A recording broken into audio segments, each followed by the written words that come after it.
There's so much power in the commenting on other people's material, especially viral material or viral posts that you see out there.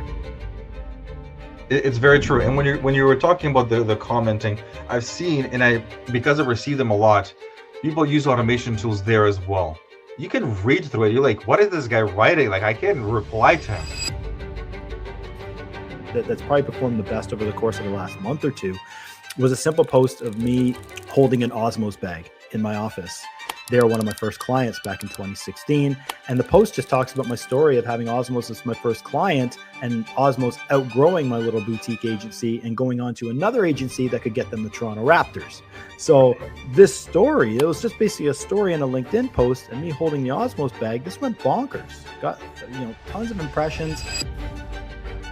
I don't use any automations. I don't use any AI. Everything is done manually. Why do I do that? Well, we'll do it live. Okay. We'll do it live. Drop the mic with Jason Hunt. All right, Zivko, welcome to the show. Thank you for having me. Yeah, definitely. Once I had the pleasure of being on your podcast and we got into a good conversation around the topic of LinkedIn. And it's one of those questions, at least I get a lot at events, is how I'm managing my LinkedIn, how I'm optimizing it, how I'm connecting with people. Am I using AI? Am I not? All these questions I want to get to in this episode, but I figured it'd be a great time to call on an expert in yourself, Zivko, around the LinkedIn platform. But before we get into that, maybe, give our listeners some insight in who you are, what your past is. You have a thorough background in broadcasting, right? And so talking a bit about that and how it got you to where you are today. Fantastic. Well, I started in radio broadcasting. I graduated in Mohawk College and I went to Chorus Entertainment.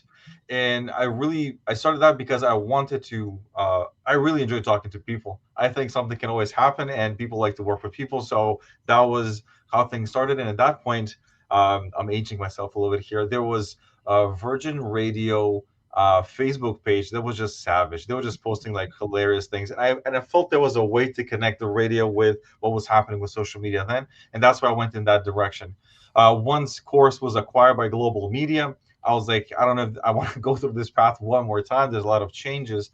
And at that time, there was a friend of mine, Chad Fullerton, that he was like, hey, man, I'm doing WordPress websites. We can apply the same creative, the words and whatnot, and let's see what we can do together. So I did like a couple of websites, and that opened a whole new door with like the digital marketing.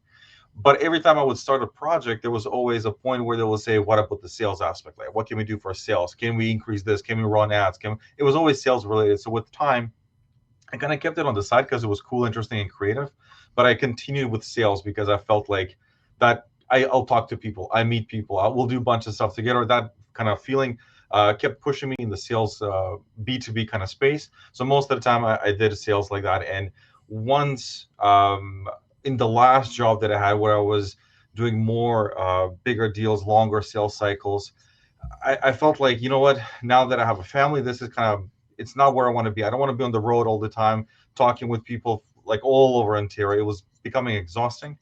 And I was like, I'm going to continue what I want to do. And at that point, I used LinkedIn to connect with people and then meet them in person. That kind of opened the doors for me. And I was like, okay, I'm going to do this thing called Done Maker, and I will package what I do for myself and I'll offer it to other businesses so they can do the same process that I do. So going back for a second, it was broadcasting that you're predominantly in. Was it selling radio spots? Is that what you were doing initially? I really wanted the audio engineering part, like making the ads, writing the ads, recording it, all the sound engineering part.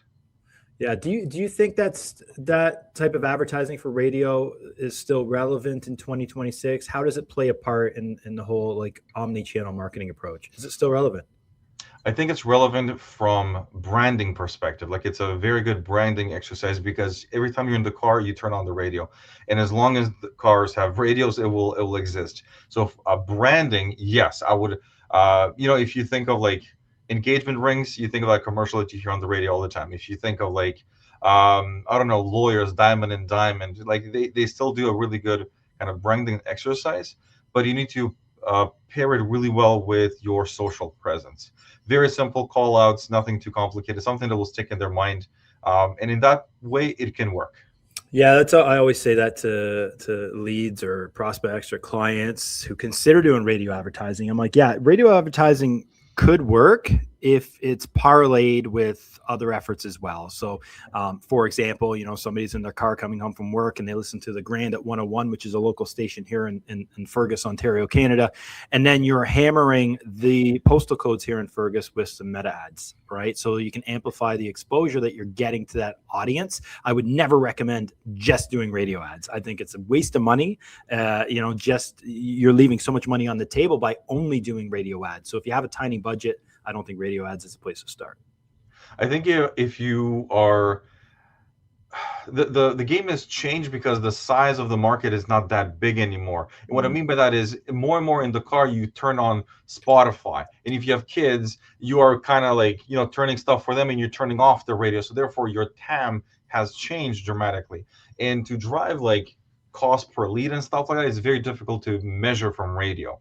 What was that entertaining component, the morning show and all those things, they're kind of changing because no one is fixed to those times like they used to back in the day. So as a branding exercise, to partner with the station to say, put me on your website or put me on your social media, try to do some SEO backlinks. All of these things are valuable because these are really old and aged domains, high listenership. They have a lot of followers, and that will be a good pairing when you do it that way. That's actually a smart strategy. Is if you're a radio station out there, and it's not like we target radio station owners or franchises or whatever, but if you own a radio station, I would totally package up the ability to leverage your Meta channel, your Facebook page, your Instagram profile, and I think this is a huge underlying opportunity that a lot of businesses miss. It's like, I would be amazing if I could promote my brand through somebody else's channel. Essentially, you're making the radio station your influencer and using their name and their brand to promote your business, as opposed to you just promoting your own business through your own Facebook profile.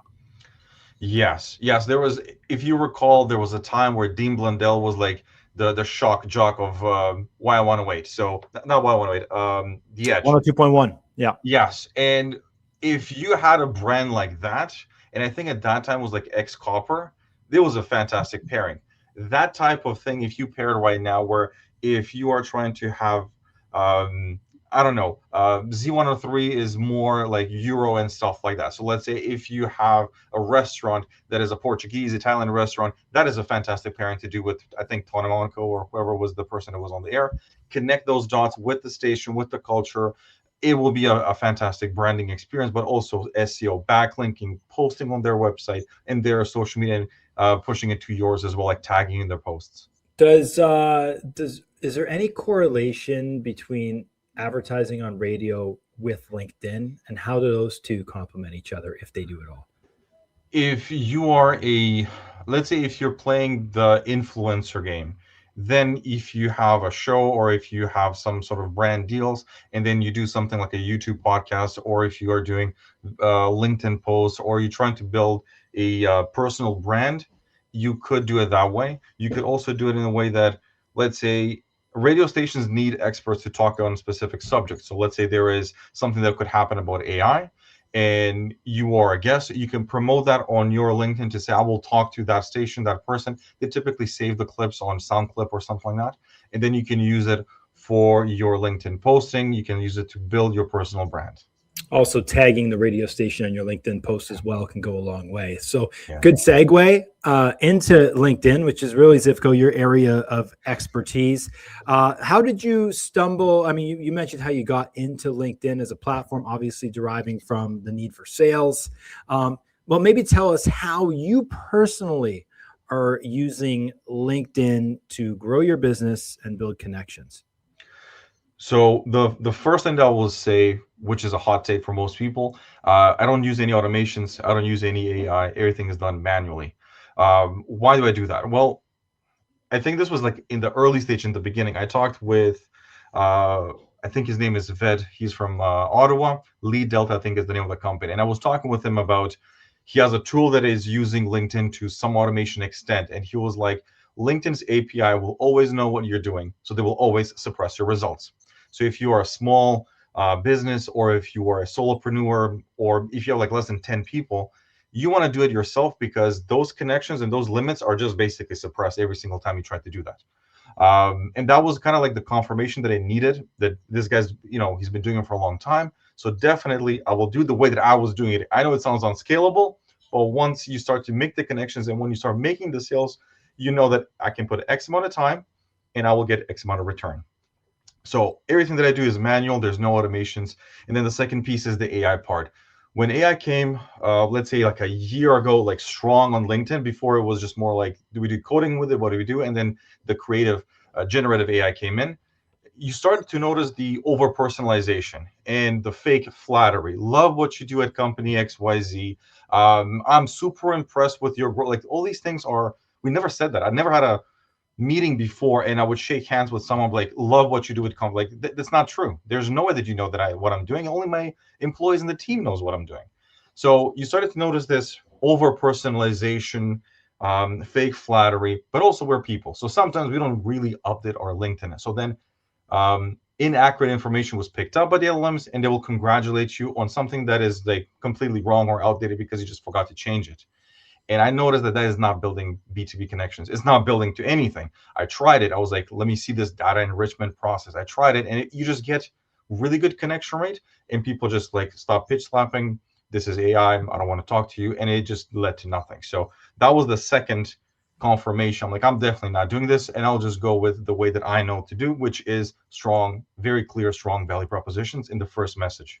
So connection message with a personalized note, not too personalized like crazy, but just like how I would shake hands with someone if I walk in a networking event.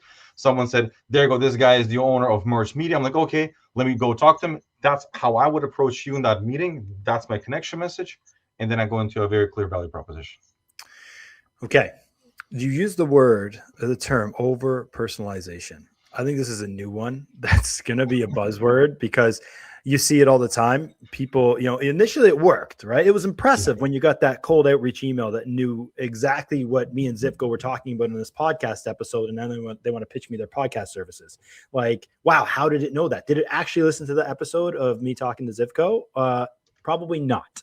And so this is where, and it's when it compounds it in about 3 or 4 personalized things as well within that message to be like, wait a second here. You didn't actually listen to my podcast. You were not a huge fan of my podcast. You're not even subscribed to my podcast. So I think that personalization piece is something that obviously that wave is it's going to come. You know what I mean? Like it's hit. And got people like you and me, we're savvy to it. We know this is an over-personalized AI-generated email or text message. I recently returned from speaking at a conference about AI and marketing, and my inbox went absolutely bonkers with people requesting my presentation slides. Now here's the thing. Instead of emailing slides to dozens of people, I decided to do something better. I launched Amplify Your Brand on School. It's where I'm sharing the AI tools that actually work, not the garbage everyone's hyping about. The exact processes our agency uses to save 15+ hours every week. Real strategies that drive results. You'll get my slides for my presentations, weekly live business audits, and access everything we do at Merged Media. No fluff, no BS, just what works. If you want to learn more, go check out Amplify Your Brand on School. That's school, SKOOL.com/AYB. See you on the inside. It's still coming though. I think there's going to be a lot more of that personalization stuff happening because of more people getting their hands on the AI and the ability to do it. So I think the key that you are saying here, Zivko, is personalize as much as possible within a given amount of time that you have to spend on the platform as well. Of course. And I feel like from what I've seen, because I've talked with some of the tech founders, they're really good with the automations and really good with technology. They hide their inability to sell with over-personalization. So if I ask them, how would you conduct a demo call or an intro call, or what is your one-to-many value proposition? What is it falls flat. There's nothing. They would just ran the automations to over-personalize and to flatter, and they will hope the LLM will give them some guidance. But if you go and talk to someone who does sales, they will just start asking questions. They will try to find a product market fit. They will try to find, is there an opportunity? If there isn't, we just move forward. Life goes on perfectly fine. Yeah. And with the personalization or over-personalization, they hide the fact that they don't have a strong value proposition. There's nothing that you like, what are you trying to sell here? So break it down. How exactly does that connection message look like for you as an example? Can you provide an example of something you'd say in that? So I have several. I have several that I keep rotating because I don't have one that I will say this is like the winner. So one will be like, "Hi, my name is Zivko. I'm the CEO of Tunmaker. I would love to connect with people in, let's say, province because I help them get more clients through LinkedIn. Very clear why I want to connect with you and why we will, what will happen next." Or I have another client. She's a lawyer. She will say, "My name is such and such. I'm the CEO of law firm XYZ. Want to connect with people in Western Canada because I'm new to the area and I want to make new connections." So you're like, "Oh, that's a lawyer. I know what she will do next. I will not be surprised and there will be no pitch slap." So very transparent in your connection message. And those like a couple of the variations that I will start. I like how you said, "I'm new to the area." You know what I mean? Like saying that actually like that personalized sort of context where it's not like I'm looking to grow my network, which every third marketer says. Like, I don't care to grow my network with you based on that message. It's like, but I'm new to the area and I'm looking to expand, my relationships or whatever it is. I think that's genuine. You know what I mean? And I think that's the line we're trying to tinker with on LinkedIn. It's like how to be quick but be genuine at the same time.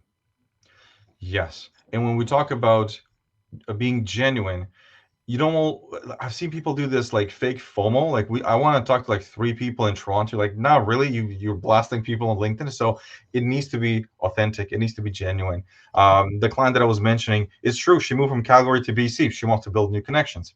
I have someone from Nicole from Toronto. I wanted to work with lawyers that are in Toronto because I can show you I'm very successful. I can show you what we've done. And here are some case studies. Once you are genuine, when the next thing happens, you just follow it naturally. There's no switch and bait. And that feeling of switch and bait is what I've seen a lot of people do with in their connection message where they say, "I want to build my network." And then you pitch, you really don't want to build your network. Ugh. Right? Absolutely. Cringeworthy stuff. I mean, and that's one reason that actually hurts LinkedIn than helps LinkedIn as a platform when you have a lot of the spammers out there that are just, inundating your inbox with mail. And I see it all the time. To be honest, for myself, my personal behavior, when I have a connection request from somebody without a message, I actually accept those more often than not. Than when somebody has some sort of a message being like, "I want to grow my network." I actually don't entertain that because, as you know, it opens up the chat message, which then you just have to close anyway. It's that whole extra step you're trying to minimize or you're trying to get rid of entirely. I mean, to be honest, like we're all trying to eliminate the amount of steps it takes, whether to open up your LinkedIn, sift through content, open up an email inbox, get to the emails that matter. That's the battle we're facing in our heads every single day, is to get to what actually matters. So if you're on LinkedIn, how can you create your message in a way that actually matters to that prospect you're trying to connect with? So first, it starts with using LinkedIn Sales Navigator. I will say people underutilize that one. They jump into the messaging. Let's take a step back. So an easy example, and I'm saying easy example because in my mind, it's a 50-50 chance of you needing an accountant or a bookkeeper. Your business, you need an accountant. It's a 50-50 chance. Once you increase the size and how long you have been in business, 50-50 chance you need a lawyer. So those are very straightforward, yes, no answers. But you need to do your targeting because if you're targeting as a lawyer, someone that is year 1, they don't need you. They will use AI, they will copy paste cookies, whatever. They will just do everything on their own scrappy. Talk to someone that's 7 years, 3 lawsuits later, and you say, "This is what I do. I want to talk with you." It's a 50-50 chance of a yes or no. So you want to create really good targeting, very accurate targeting. If you can narrow it down, for example, I have a client that does CRO for Shopify stores. D2C brands in 2026, 90% of them have a Shopify store. 10% will probably use WooCommerce. So you will reach out to the right person. And again, it's more like a 50-50. Is it a yes or no? You want a CRO or you know? Spamming happens when you're reaching out to that person with an offer that is completely not, it's not even with it's a miss. You would see someone that will take a client that will say, the person, let's say it's a real estate agent, reach out to wealthy people. Like, dude, like that's not going to work. The way for you to identify if there is a level of interest is non-existent. Just because someone has money and you're going to reach out, have a condo that is being built somewhere, you will have a lot of people that will not be happy. So targeting, Sales Navigator, use it wisely, set your filters the right way. then you will go with a clear value proposition. The first sentence in your message one is a very clear value proposition. I do this for those people. This is the outcome. This is how I do it. That last piece, how I do it, is very important, because you've probably received an email where someone says, I can get you 45 calls, and they don't say how or why. So you're like, I don't want to continue. But if you tell me a little bit more, by doing AI, by doing this, by paid ads, then maybe I'll entertain the idea, because you gave me a clear value proposition, basically. Yeah, I think you hit on a great point. And you're going to get better conversions when you can marry up that message to the person seeing it as closely as possible. So, I always say, if you're speaking to everybody, you're speaking to nobody. And that's what happens with a lot of those LinkedIn messages that are obviously not specifically speaking to you. Like, I got my blinders on for those. I'm not even reading past the first sentence if I get that sense. So that's a good point that you brought up there, is really using Sales Nav to figure out the exact ICP, ideal customer profile, or consumer or client profile you want to go after. That's a very good point. So just to circle back, so if I'm somebody that wants to connect with my ideal target audience, I'm going to send a connection request. I'm going to make that message send to them, very concise, to the point, maybe say what I do. That's it. Looking to connect, whatever it is. Okay. And then from there, I'm going to enter their ecosystem with maybe a direct message, perhaps through Sales Nav. And am I dropping the case study in that initial message? Do I have to get their attention before dropping a case study? So what I've seen, if you include any online asset, your engagement drops, because they just switch off, or they build their own idea of what you do. So in the first message, I just want to have a very clear value proposition to pique curiosity. In the last sentence, it would be a question like, I want to show you how I've done this for clients similar to you, or I want to show you the process exactly how I would run it for you, or I want to run some math and numbers exactly for your business on a short 20-minute call. And if they say, I don't want to talk, send me a pitch deck, or I want more information, great, we're talking, then you just go with the follow-ups. It's a very normal sales cycle. I think that's also a limiting belief. People believe like the first one, I'll just close it. No, there's follow-ups and everything, right? So we start from there, but I wouldn't use a case study or anything, because I've seen engagement drops. They won't reply to message 2, 3, or 4 after that. So people are going to see your name. They're likely going to click your profile and view your profile. Yeah. All right.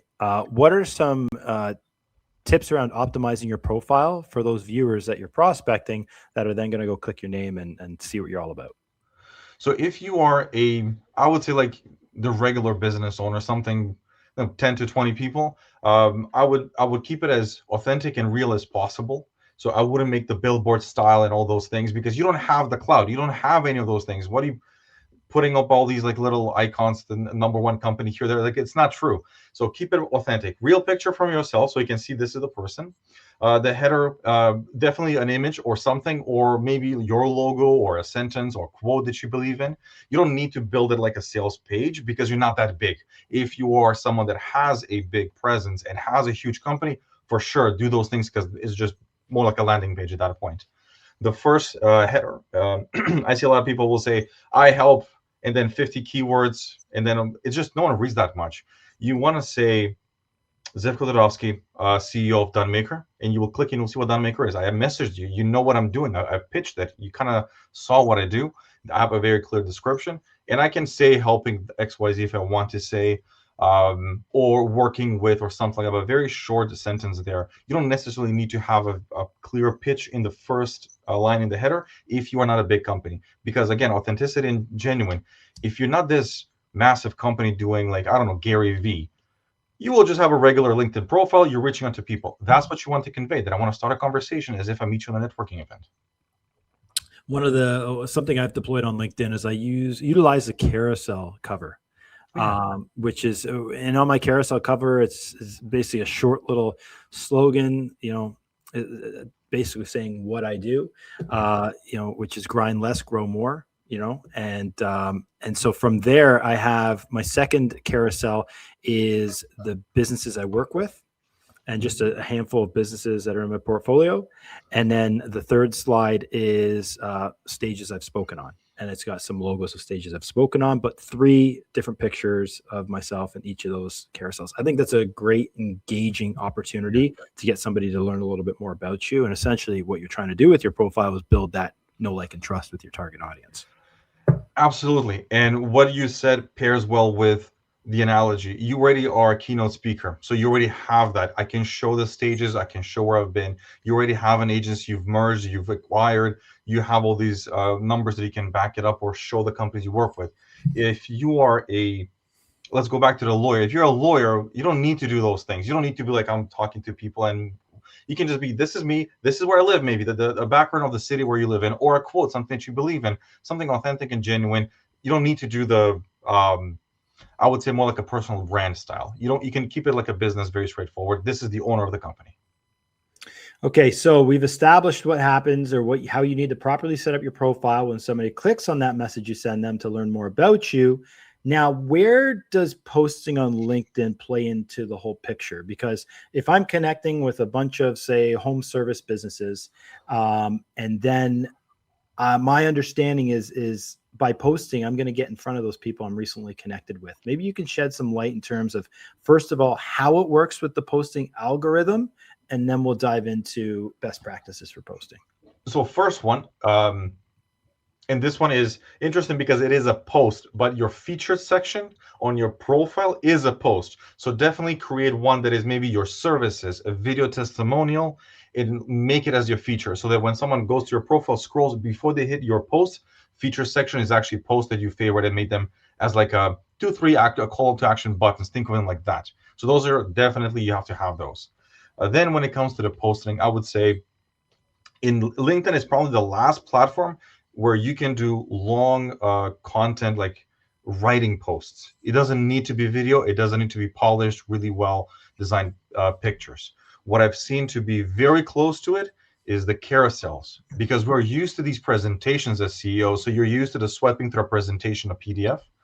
They need to be designed and polished. Those ones definitely, none of the PowerPoint 2006 style, because people skip over those. They're used to the really nice slides that are posting there. What I would say, number 3, when it comes to the posting, is not just content, but the commenting. If you go on LinkedIn and if you see either the first one or the second one that the feed will load, would be a post that some of your connections have commented on. So when you flip it, when you're commenting, that shows to more and more people. So in the same lane of what do I post, long form text is fine. Carousels are fantastic, but commenting on other people will push your profile and your posts to other people as well. Yeah, I interviewed, as I was mentioned to you before, Yasmin Alak. I interviewed him last year, who's a big LinkedIn influencer, has almost 400,000 connections on LinkedIn. He exactly what you just said there. It's there's so much power in the commenting on other people's material, especially viral material or viral posts that you see out there. If you see that, take an opportunity and just leave a comment. Leave not just a cool post type of comment, but actually something that's sort of thought-provoking. Because if you spend a bit of time to write something or a little like 3-4 sentence blurb as a comment on a viral post, watch the amount of impressions you get. You'll likely get more impressions than you would on posting yourself to your own platform, right? To your own page. So I think that's a huge opportunity to get additional impressions. Plus, you don't have to come up with the ideas for the post. You're just commenting on somebody else's content. It's very true. And when you were talking about the commenting, I've seen, and because I receive them a lot, people use automation tools there as well. You can read through it. You're like, what is this guy writing? Like, I can't reply to him. And that is the number one, at least for me, signal. I can't reply to it because it's just like a summary of what I wrote, and they saying, clapping, fantastic, thank you. But it's not a conversation. Typically, comments are like strong opinions. Yeah. If you look at a comment section, it's a strong opinion. And if someone just writes, wow, I'm on the same page with you, and this is a good topic, I know I don't even reply to those because I know it's not genuine. It is written with AI. They don't want to talk to me. They just want to inflate their numbers. You want to have a comment that is a strong opinion, that you believe in something. If someone writes something, you disagree with them, write why you're disagreeing. But that will be pushed to other people, and you will see an increase in your engagement and in your social media presence there. Yes, I find that the content in itself in a post is very different, obviously, than Instagram. If you're just posting Instagram or Facebook content on the LinkedIn, it's probably not going to perform very well. The narrative that is working really well on LinkedIn is telling personalized stories. It's personalized stories of things that have happened in your past. Resilience moments. resilient moments of maybe challenges you've overcome within your business. These kind of stories work really, really well on LinkedIn with a post with minimal text, if maybe no text. Those are the posts that I find that are getting the most virality on LinkedIn. My specific one that's probably performed the best over the course of the last month or two was a simple post of me holding an Osmos bag in my office. And Osmos, for those not familiar, it's a big shawarma chain here in Canada. They were one of my first clients back in 2016. And the post just talks about my story of having Osmos as my first client and Osmos outgrowing my little boutique agency and going on to another agency that could get them the Toronto Raptors. So this story, it was just basically a story in a LinkedIn post and me holding the Osmos bag. This went bonkers. Got tons of impressions. It helps that Osmos actually commented on it as well. But it opened up. We had a flood, hundreds of comments on it. It was just a fantastic post. But that to me was a clear tell sign, like this is the type of content we need to create on LinkedIn. It's exactly because you're thinking of your ICP, right? It's another CEO that has probably went through good, bad, ugly, the whole thing. And when you see that someone is relating and talking about the same thing, or you're seeing, oh, it's not just me, there's more people that are going through the same thing, you relate to it, you stay with it, you comment, you talk about it. One of the most recent podcasts that I did, the guy started a company, and he had twins with autism, and he had a daughter. And just saying that sentence, I was like, how did you do it? How did you, like, with the stress levels? He's like, I have a full life. His perspective was so different. He didn't say it was difficult. He's like, I have a full life. The day is full. It's fast. Business is happening. Stuff I need to do for my children, and balancing that with marriage and everything. He said, I have a full life. But stories like that, what stays with us on LinkedIn, because you are the owner, the CEO. You're reading through those things, and you're like, well, I lost a client, and I feel like I have a difficult day. And then this guy is telling you how he started a company with all that going on, and says, I just have a full life. Yeah, and that's a good point, right? People are on LinkedIn looking for inspiration, right? Not just looking to find a new tool to help them make things more efficient, but they're actually looking for those inspiration and motivation. And I think there's no shortage of that. And maybe that's what's kind of packed into that algorithm, is those kind of stories that LinkedIn wants to show to more people. And we see that happening. But my next question is around cadence. How often do you recommend somebody post to their LinkedIn? So I post several times a day. Really? One of it would be, so the strategy that I have, it works like this. You write a really nice blog that is in depth, answering like 10 to 15 questions.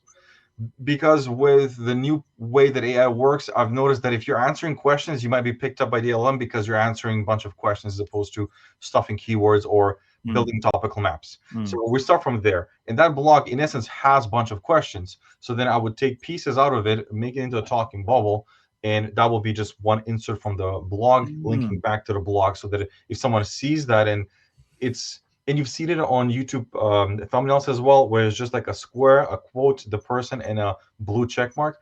It's that signal that this is like me saying, or a quote from me. That's what I've seen that it works for me, and I've used that as like more to stay active on the topics that I talk with, because there's so many that I want to keep covering around LinkedIn. And the other one is the long form posts, where you go in depth into one specific topic.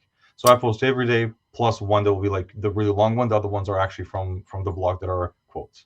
Are you linking to the blog within the comment section or in the post itself? I link in the post itself. And what I do for the podcast videos that I share there, I do it in the comment section. So we'll say full podcast in the comment section. I haven't seen a huge difference in either or, because I run both simultaneously. Interesting. Okay, so there's no difference, because I've heard many times that it's always going to hurt your reach if you put it within the post itself. But that's interesting to hear. I personally have always put it in the comments. I have not tried it in a while, so I'll definitely be testing that one out for sure. Yeah. See how it works. Articles, LinkedIn articles, are they still relevant? Are you spending time writing LinkedIn articles? Historically, when I've tested LinkedIn articles, I never got a ton of reach. So I don't do the articles. I don't do the newsletters. I have a client that does the newsletters, and they build a newsletter. I do believe in that. You want to own first-party data. So why would I write articles on, not just on LinkedIn, but like on Medium? I wouldn't do it there as well. I will only do it on the blog, and I will try to have some sort of a lead magnet. And the way that I would do is definitely people have all kinds of different buckets. The way that I do it is top of the funnel, middle, and bottom. And one is really broad topics. Now we're going, like a specific would be, do you use LinkedIn as a way to get B2B clients?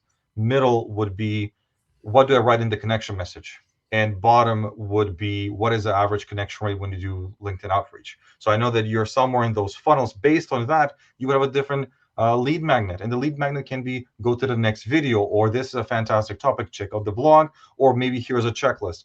But don't throw all of that in your first blog that is a top of the funnel blog style or post, because there will be a disconnect in the customer journey. Yeah, I get that question a lot. It's like, oh, I'm posting blogs to my Substack, and I'm like, well, it's cool, but it's not really helping out, getting any search traffic to your website, which is kind of what you want. So I've actually encouraged clients that did have Substacks to move their content to their own blog, where it can be better, more self-serving on their blog rather than sending that traffic to it, like you said, a third-party website, right? Definitely. Yeah, for sure. Anything else in the LinkedIn topic that we didn't touch on that you want to hit? A quick tip for everyone that wants to kind of remove automations or to detect if someone is using automations. If you go to my profile, Zivko DODOVSKI, you will see there is a dot, space, and then my name. So I did that deliberately because automation tools cannot detect. They can remove icons and emojis, but they will not detect, is that a dot because it's a middle name abbreviated, or what is it for? And then you will start receiving message. So I would receive a message that will say, dot space, Zivko, how are you doing today, or something. And I'm like, okay, that's automated. It's not someone reaching out to me. So something like that will help you filter out who is genuinely manually connecting with you and who is just running automations, so that you don't even worry in the connection message or after the fact what happens. That's number one, I would say. Number two, LinkedIn is not for everyone. LinkedIn is really good for B2B. I have D2C brands that we talked with. We can't do anything. Can you reach out to people that are interested in running? I can't, because maybe the CEO doesn't put that, but you will be able to find that based on different signals on Meta and when you run Meta ads, and then Meta ads is fantastic. But for D2C brands or for other, there's like, if you are targeting HVAC or construction, they're not on LinkedIn. The company needs to be big enough to have someone on LinkedIn that made the LinkedIn page. They're just super active doing their projects. When a project happens, everything drops.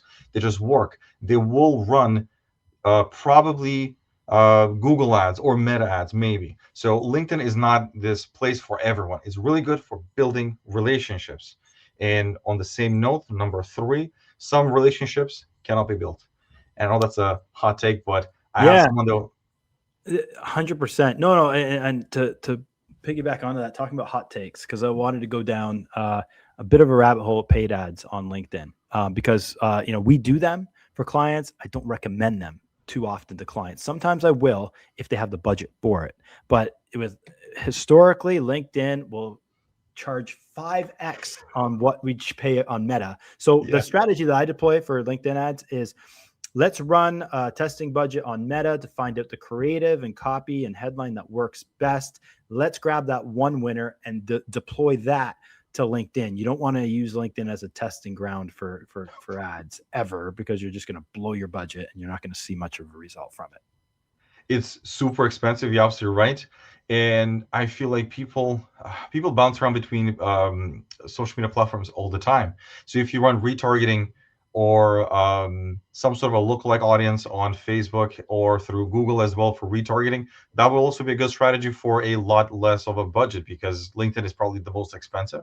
I think the Sales Navigator tool is the best one they have in order to target, no need to scrape or anything like that, and which ties into the relationships that cannot be built.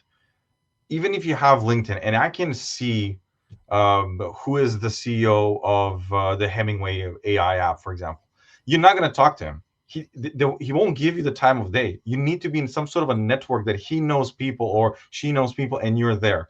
I have people that there was a guy we talked with last week, I think, and he's like, we're reaching out to CTOs of law firms that have 500 plus employees. I'm like, good luck.